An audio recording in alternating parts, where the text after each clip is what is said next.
California Dreamin' is alive and well and creating exceptional experiences for winemakers who have packed their bags and barrels and moved to the Central Coast. My job is first to be, I would say 80% of my job is to be a grower. And so from the plantation, I decided what kind of grapes and rootstock I will put in this parcel, on this slope, with this exposure. After doing all the growing cycle, you know, I work on this 60 acres, like if it was a vegetable garden of 100 square feet with 10 tomatoes plant, but we have 120,000 tomatoes plant. So we have a dedication to each vine, from the pruning to the harvest. Stephan Asseo is a winemaker who thinks of himself first as a farmer, a steward of the land and soil and vines. I wanted to be a farmer first, you know, so I always been, even when I was a city boy, you know, because I spent 20 years in the suburb of Paris. Even when I was a city boy, I was not feeling comfortable in the city. It's not really my... my heart is more to be in the country. Stephan says winemaking is his passion, not a job. And after 2 decades of making wine in Bordeaux and with wife Beatrice and their children, he sought freedom from the rigid rules of French winemaking. When I left France, the idea was to escape from regulation, to have more freedom. And so when I moved to Paso Robles, the idea was not to make a copy of Bordeaux in Paso Robles, even we can make some great Bordeaux blend. The idea was not to make a copy of something which already existed in Europe. The idea was to make a wine who will be a representative of Paso. And so after thinking South Africa, South America, we finally decided that California will be maybe the spot, because you had the professional side and you had also the family side. We had 3 kids with my wife.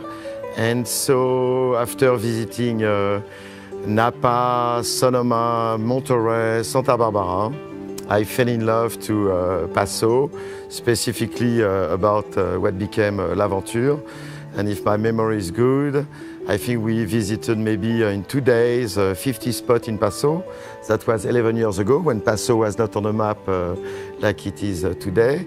And so honestly, when I ended up to this spot, so L'Aventure, it's at the end of a dirt road and it's very wild. I fell in love to the place, and I felt, because honestly even I did some analyze, scientific research, it was more a coup de foudre, like we say in French. And so I decided that that will be my spot, and I think that I had a good nose. Because 11 years ago, now I learned about the terroir, I learned about the climate, the microclimate. I'm definitely sure that Paso is a world-class place to grow vines and to make great wines. When I took the decision to buy this place, it was, I fell in love. So it was, for me it's very important, you know, when you live, because it's my case, you know, I live, my house is on the property, so it was not, you know, investment, and I was living somewhere in the town, and I'm coming every day to work at L'Aventure. I live on this place, and I think that for me it's very important to love the place, or when you're lucky enough somewhere and have this chance. It is a place of beauty, with hills and steep slopes. Without few exceptions, but most of the world-class terroir in the world, if you go in Italy or in Saint-Emilion or in Spain or however where you go, most of the time the top terroir, or if you go to Porto, top terroirs are always beautiful places. It's never, with few exceptions, flat area. I'm not a marketing-driven guy, I'm more a producer. So first I do what I like to drink or what I think is the best regarding my terroir, and after I try to sell it. So it's a completely different approach than if I was watching the market. I am in Paso, at L'Aventure, with a specific soil, a specific climate, a specific microclimate. And so from that I make a L'Aventure wine. So you can see it's few hills. So it's Stephan believes there are no miracles in winemaking, that it's all about attention to detail. He's studied the soils, examined the research, spends time thinking about this particular place in the world, and makes the wine that he likes to drink or reflects the terroir. But they are wines that are often high scoring and get rave reviews. First, if I'm happy about something, it's not to get good scores. That makes just my life easier. I have a small ego, so that's not my priority. But you know, I think I'm integrated in the pastorables community, and that's for me very important. One of my sons is a chef, and if I was not a winemaker, maybe I will make food. I will be maybe a chef. But I think it's easier to be a winemaker than a chef.